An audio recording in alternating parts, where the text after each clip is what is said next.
Current 8 question था, जिसमें लगभग 50% क्वेश्चन छात्रों को रुलाने वाला था। कल के लिए छात्रों से अपील ये करना चाहेंगे कि एकदम दिमाग को शांत रखें। लगातार आपने मेहनत किया है, अच्छा मेहनत किया है, खाली वो 2 घंटे 2.5 घंटे का टेम्परामेंट जो हम सब दिन बोलते हैं बहुत महत्वपूर्ण होता है। आप 6 महीना तैयारी किए हों या 4 साल 5 साल तैयारी किए हुए हैं, वो 2 ढाई महीने में पूरा का जज होगा। आपका टाइम मैनेजमेंट बेहतर होना चाहिए, क्वेश्चन बनाने का स्पीड मेंटेन होना चाहिए। खास करके जैसे मैथ के अभ्यर्थी हैं 9th-10th में, तो उनको निश्चित रूप से टाइम का अभाव हो जाता है। नमस्कार, हमारा नाम है समरीन और आपने देखना शुरू कर दिया है लाइव सिटीज। देखिए, बीपीएससी टीआरई 3.0 की परीक्षा का आज दूसरा दिन था और लाइव सिटीज भी आपको दिखा रहा है।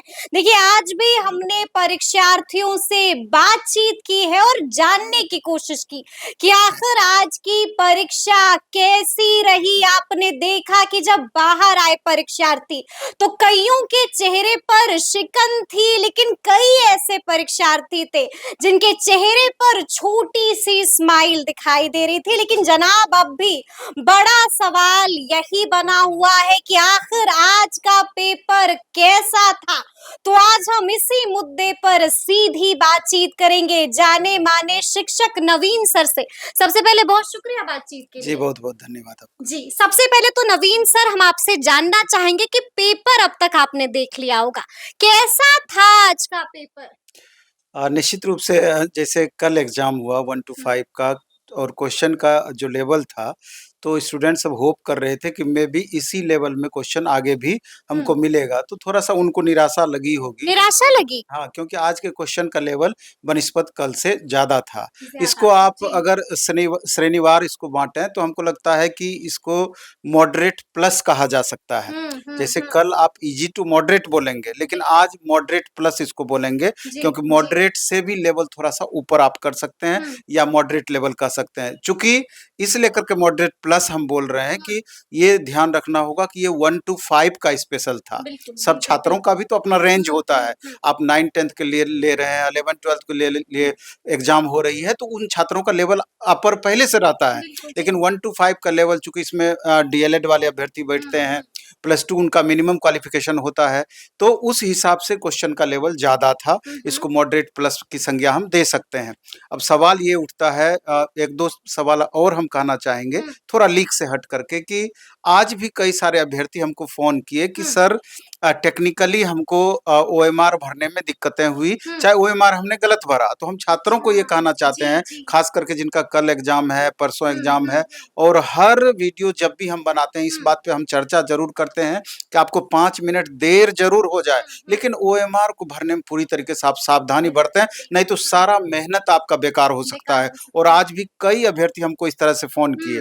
तो ये अलग बातें हुई, लेकिन ये ध्यान देने योग्य बातें थी, इसलिए हमने चर्चा इस पर किया। अब मूल बातों पर हम आते हैं। जैसे आज का पेपर था 1 to 5 का, तो इसमें टोटल अगर देखा जाए तो 150 क्वेश्चन में 120 क्वेश्चन पर यहाँ भी मेरिट बनना है, जैसे अन्य सब्जेक्ट में आपका होता है।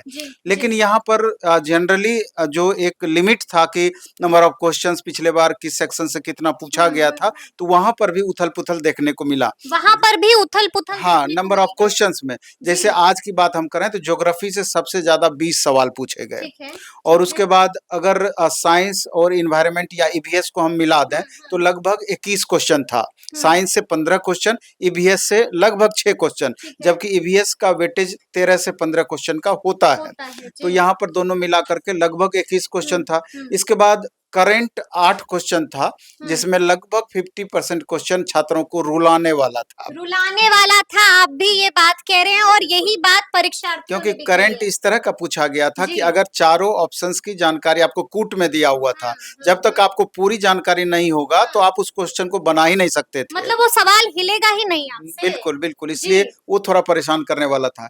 इसके अलावा मैथ की बात करें, 14-15 सवाल मैथ से रहे, और मैथ में 3-4 ऐसा सवाल था जो छात्रों को ज़्यादा परेशान किया। बाकी तो आपका ईज़ी टू मॉडरेट उसको बोल सकते हैं, लेकिन 3-4 सवाल परेशान करने वाला था। उसी तरह रीजनिंग में 2 से 3 सवाल ऐसे थे कि जो छात्रों को परेशान किए होंगे। एक सवाल तो निश्चित रूप से सभी छात्रों को परेशान किए होंगे। कौन सा सवाल था वो? उसमें कुछ नंबर सीरीज का क्वेश्चन था। नंबर सीरीज का तो सवाल वो था जी। छात्र क्योंकि उसमें तो है क्या कि एक बार में आपके दिमाग में आ गया तो आप बना सकते हैं, बिल्कुल। लेकिन यहाँ चूंकि टाइम का लिमिटेशन होता है और क्वेश्चन ऐसा था कि डायरेक्ट बैठने वाला था नहीं, तो इसलिए करके छात्रों को वहां पर दिक्कत हुई है। बाकी जैसे हिस्ट्री में भी क्वेश्चन पूछा गया तो हिस्ट्री में डायरेक्ट क्वेश्चन आंसर वाला नहीं था, बल्कि एकदम नियर नियर का था कि उसमें आपको डेट तक पहुंचना होता था। जी, तो जी। कुछ इस तरह के क्वेश्चंस रहे जो कि परेशान किया। ज्योग्राफी में भी बहुत आसान क्वेश्चन उसको नहीं कहा जा सकता है, परेशान करने वाला क्वेश्चन था। तो ओवरऑल सीन यही रहा ओवरऑल सब पेपर को मिला करके कि छात्र को थोड़ा सा निराशा जरूर हाथ लगी होगी प्रश्न पत्र को देख करके, लेकिन हमेशा से वही बातें जो हम सब दिन से बोलते आए हैं, क्वेश्चन टफ था तो वो सबके लिए था, आसान था तो वो सबके लिए था। इसलिए करके जो डिजर्व करते हैं स्टूडेंट, जो लगातार मेहनत किए हैं, उनको मेरे ख्याल से बहुत दिक्कतें नहीं होगी। लेकिन एक लिमिट में अगर आपको लग रहा है कि नहीं हम तो इतना ही क्वेश्चन हमारा सही हो पा रहा है बनिस्पत अगर कल का क्वेश्चन आप देखे होंगे, तब भी आपको बहुत परेशान होने की जरूरत नहीं है। मे भी जितना क्वेश्चन आप सही कर पा रहे हैं उतने में आपका मेरिट बन जाए। तो ये 2-3 दिन के बाद ही और ज्यादा स्थिति स्पष्ट होगी जब। अच्छा नवीन सर, हम आपसे ये भी जानना चाहेंगे कि सबसे ज्यादा कठिन विषय कौन सा था और सबसे ज्यादा आसान विषय कौन सा रहा इस बार? हालांकि ये स्टूडेंट पर अलग अलग इसका प्रभाव पड़ता है। मान लीजिए कि अगर मैथ आपका बहुत अच्छा है, एवरेज एवरेज क्या रहा? बहुत अच्छा है तो आपके लिए निश्चित रूप से आसान लगा होगा। लेकिन जो सभी सब्जेक्ट में सबसे ज्यादा परेशान किया वो करंट किया। इसमें लगभग छात्रों को दिक्कत रहा होगा। बाकी में तो होता है कि अगर हमारा मान लीजिए कि साइंस बैकग्राउंड है तो स्वाभाविक रूप से मैथ और साइंस पेपर हमारा अच्छा रहा होगा। अगर आर्ट्स बैकग्राउंड हमारा रहा है तो आर्ट्स के जितने भी पेपर हैं उसमें हम ज्यादा कंफर्ट फील कर रहे होंगे, तो एवरेज यही होता है। तो बाकी हिस्ट्री भी कमोबेश परेशान करने वाला था, ज्योग्राफी भी परेशान करने वाला था, बाकी एवरेज था उस तरह से। तो ओवरऑल मॉडरेट प्लस जो हम शुरू में भी बताए, तो उस हिसाब से इसको मानक स्टैंडर्ड के रूप में आप मान सकते हैं। अच्छा नवीन सर, हम आपसे ये भी जानना चाहेंगे कि क्या वो वाली स्थिति तो नहीं बन रही है कि दिन प्रतिदिन जो क्वेश्चन का लेवल है वो टफ होता चले जा रहा है, यानी कि पसीना छुड़ा रहा है, रुला रहा है आप सवाल? नहीं, हम एक बात कल भी आप जब हमसे इंटरव्यू ले रही थी तो इस बात को हम रिपीट किए थे कि छात्रों को ये नहीं समझना है कि अगर कल वाला क्वेश्चन आसान रहा होगा, बनिस्पत आसान, बहुत आसान तो वो भी नहीं था, इजी टू मॉडरेट था, तो अगर वैसा समझ रहे होंगे तो आगे भी इसी तरह का प्रश्न पत्र मिलेगा। ये कोई जरूरी नहीं है, हमेशा उथल पुथल की संभावनाएं बनी रहती है। और सबसे मेन एग्जाम तो कहिए कल है 9th-10th का, जो जिसमें कि विभिन्न अलग अलग सब्जेक्ट का कॉम्बिनेशन है वहां पर, तो मेन लेवल वहां पर डिसाइड होगा और मैक्सिमम बच्चे वहां पर हैं 9th-10th में। चाहे आप मैथ की बात करें, साइंस की बात करें, एसएसटी पेपर की बात करें या लैंग्वेज सब्जेक्ट की बात करें, तो कल का वेटेज सबसे ज्यादा मेरे ख्याल से है। वैसे तो अपने आप में जो भी अभ्यर्थी हैं उनके लिए सब महत्वपूर्ण है, लेकिन कल का थोड़ा बनिस्पत ज्यादा है। तो इसलिए हम कल के लिए छात्रों से अपील ये करना चाहेंगे कि एकदम दिमाग को शांत रखें।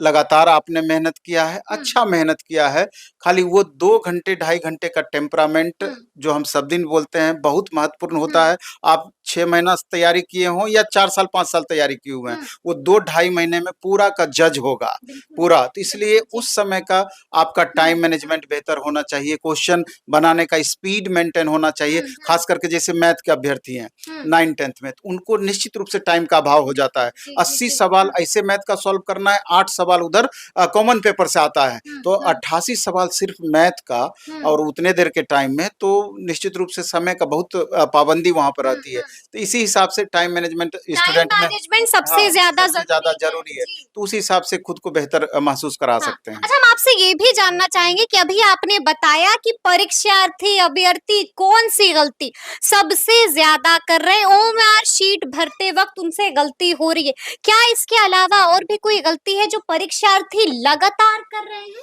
नहीं, ओएमआर को भरने में जो भी गलतियां हो रही है तो 1% 2% वैसे छात्र होंगे, लेकिन बाकी का जो ये बाद में पता चलेगा। जैसे हम जो अपना अनुभव रखे हैं कि गोला रंगने में भी बच्चे दिक्कत करते हैं, बहुत का आदत होता है कि हम आधा छोड़ देंगे, हाँ बना लेंगे तो रंगेंगे, बहुत का होता है कि गोले पर हम टिक करते चले जा रहे हैं बाद में उसको रंगेंगे। वैसी परिस्थिति में क्या होता है कि जब दूसरा गोला रंगना होता है तो पहले गोले पे ऑलरेडी आपका पॉइंटेड किया हुआ है, तो वैसी परिस्थिति में एरर डिटेक्ट होगा, वो क्वेश्चन आपसे गलत हो जाएगा। तो इन छोटी छोटी गलतियों से बचना है। और सबसे बड़ी बात बात है कि सिली मिस्टेक से बचना है, सिली मिस्टेक से बचना है, क्योंकि जी, वो गलती ऐसी गलती होती है जो कि काबिले माफी नहीं हाँ, होती है, नहीं होती है, बिल्कुल भी। नहीं होती है। उसका आप थोड़ा-सा दिमाग स्थिर करके बनाते हाँ, तो वो हाँ, क्वेश्चन आपसे सही सही हो सकता बनता, था, बिल्कुल, लेकिन जी। वो आपसे थोड़ा सावधानी नहीं बरतने के कारण वो आपसे आपसे गलती बिल्कुल, होता है। उसके लिए कोई एक्सक्यूज़ इसलिए भी नहीं है कि हुँ, ओवरऑल कॉम्पिटिशन आपका बहुत ज़्यादा लेवल में है।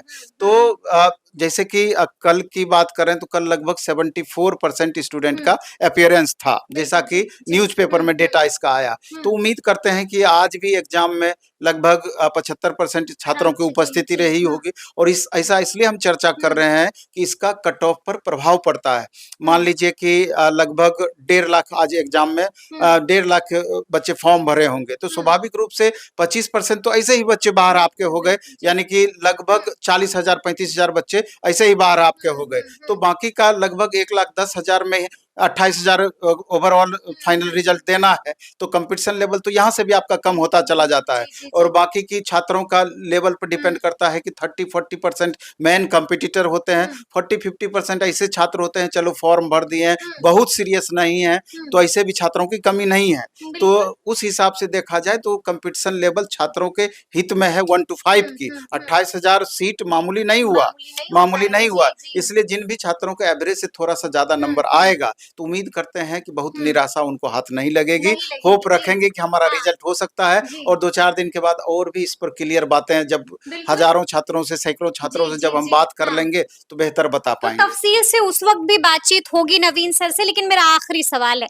आप गुरु हैं, आपके पास हम आए हैं और कई लोग आपको सुन रहे हैं, तो गुरु मंत्र भी बता दीजिए? नहीं, गुरु मंत्र तो हमेशा हमारा एक ही होता है कि हुँ, चूँकि आप लगातार मेहनत करते आए हुँ। हैं पढ़ने के लिए नया कुछ नहीं है, लेकिन आप जैसे कि आज की जो रात होती है एग्ज़ाम के 1 दिन हुँ। पहले की जो रात होती है आतिलाना रात होती हाँ, है। बिल्कुल, बहुत जी। महत्वपूर्ण होती है। तो इसलिए हुँ, और लास्ट मोमेंट में पढ़ा हुआ चीज़ या दिमाग में जो आप लाते हैं या रिवीज़न हुँ, करते हैं, हुँ, वो ज़्यादा आपको करंट में बेहतर रहता है कि हुँ, चलो हुँ। एक बार पढ़ा हुआ चीज़ कल हमारा एग्ज़ाम में आ गया, तो 2, 4, 5 घंटे अगर संभव हो पाया हुँ, तो बेहतर तरीके से टोटल पढ़े हुए चीज़ को रिवीज़न आप हुँ, करें और एग्ज़ाम में एकदम कूल बने रहें, बाकी हुँ। कहीं कोई दिक्कत नहीं है।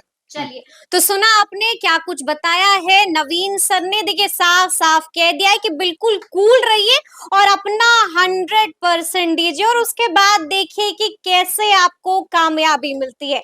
तो फिर ये पूरी बातचीत आपको कैसी लगी है, कमेंट करके हमें ज़रूर बताइएगा। तो ऐसे तमाम अपडेट्स के लिए ऐसे ही हमारे साथ बने रहिएगा और देखते रहिएगा लाइव सिटीज़। बहुत शुक्रिया।